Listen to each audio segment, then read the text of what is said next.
శ్రీ కైవల్య పదంబును చేరుటకునై చింతించెదన్ లోకరక్షైకారంభకు భక్తపాలన కళా సంరంభకున్ దానవోద్రేక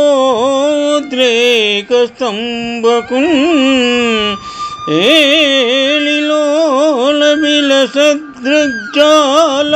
సంభూత నానా కంజాత భవాండం కుంభకు మహానందాంగన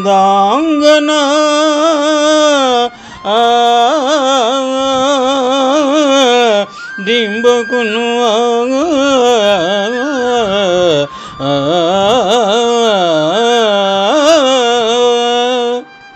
పోతన మహాభాగవతం ప్రథమ స్కంధము నుండి ఈ పద్యము గ్రహింపబడినది.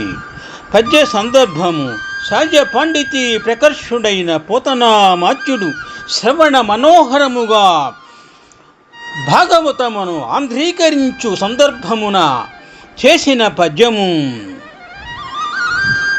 పద్యభావము అక్షరమైన మోక్ష సంపదను అపేక్షించిన నేను ఆనంద స్వరూపిణి అయిన ఆ నందగోపుని ఇల్లాలు వడిలో అలారు ముద్దుగా ఆడుకుంటున్న అందాల బాలుణ్ణి ధ్యానిస్తున్నాను.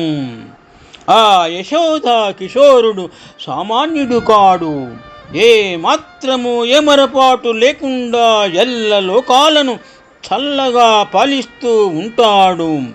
నిరంకుశులైన నిశాచరుల ఔద్ధత్యాన్ని నిర్మూలిస్తూ ఉంటాడు.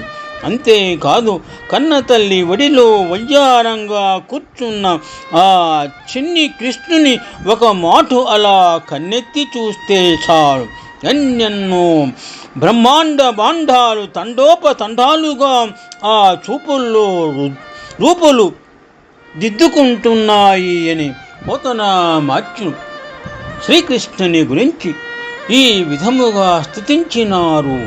శుభం.